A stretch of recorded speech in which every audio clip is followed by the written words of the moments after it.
Bonjour à tous et bienvenue dans ce nouveau tutoriel Naïos.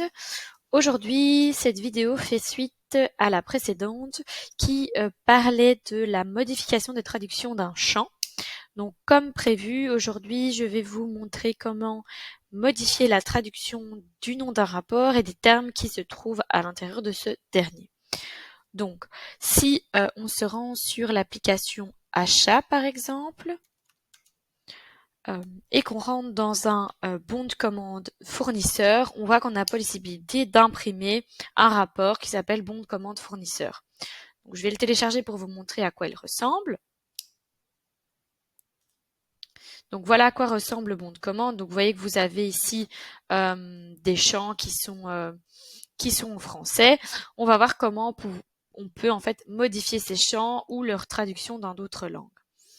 Donc pour commencer, avoir accès à tous les rapports qui se trouvent dans Do, vous allez devoir aller dans Paramètres, dans la section Technique. Et pour accéder à la section technique, il faut bien sûr être en mode développeur, donc vérifiez bien de l'activer avant. Vous allez descendre dans l'onglet Action et ici vous avez un petit onglet qui s'appelle Rapport. Vous allez cliquer sur ce rapport et donc vous voyez que vous avez accès aux 92 rapports de type PDF, texte ou HTML qui se trouvent dans la base de données. Donc ici, on sait que notre rapport, c'est le rapport bon de commande fournisseur, donc du modèle purchase order qui est bien les achats. Et vous voyez que vous avez la possibilité de modifier ou traduire le nom du rapport, donc qui ici le nom de l'action, bon de commande fournisseur. Donc vous avez la possibilité en fait de changer les traductions comme pour un peu le changement de traduction des champs de la précédente vidéo. Mais ici, ce qui va nous intéresser, c'est le changement des champs qui se trouvent à l'intérieur du rapport. Donc, pour modifier ces champs, vous allez devoir appuyer sur le petit bouton Vue QWeb ici et entrer dans une des vues. Donc, dans cette vue, vous voyez que vous avez ici, dans l'architecture de vue, des balises et du code qui en fait formatent le rapport que vous voyez une fois qu'il est téléchargé, donc celui-ci. Ce que vous allez faire ici, c'est que vous allez cliquer sur le petit icône EN et vous verrez de nouveau qu'il y a un pop-up qui s'affiche où on a la traduction de chaque champ dans chaque langue.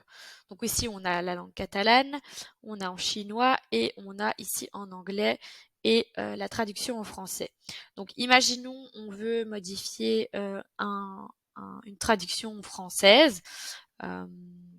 Par exemple ici montant, on ne veut pas que ce soit montant mais montant total pour que ce soit plus clair pour vous. Donc il suffit de modifier ici en gardant bien les balises qui sont déjà présentes. Il faut juste entre les balises rajouter les mots que vous voulez et vous pouvez enregistrer votre modification.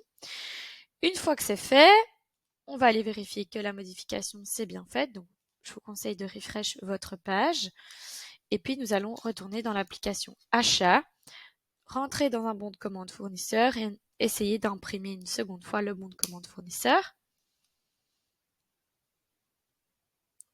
Et une fois que c'est fait, on voit bien ici que le champ montant a bien été modifié et que le mot total s'est bien rajouté. Donc en comparaison, si on prend l'ancien, on voit bien qu'il n'y a que le mot montant et dans le nouveau rapport, il y a bien le champ montant total. Donc voilà comment vous pouvez modifier les termes existants de vos rapports, donc dans toutes les langues qui sont installées sur votre base de données, et comment modifier le nom de ces rapports. Voilà, je vous souhaite une bonne journée. N'hésitez pas à laisser des questions en commentaire.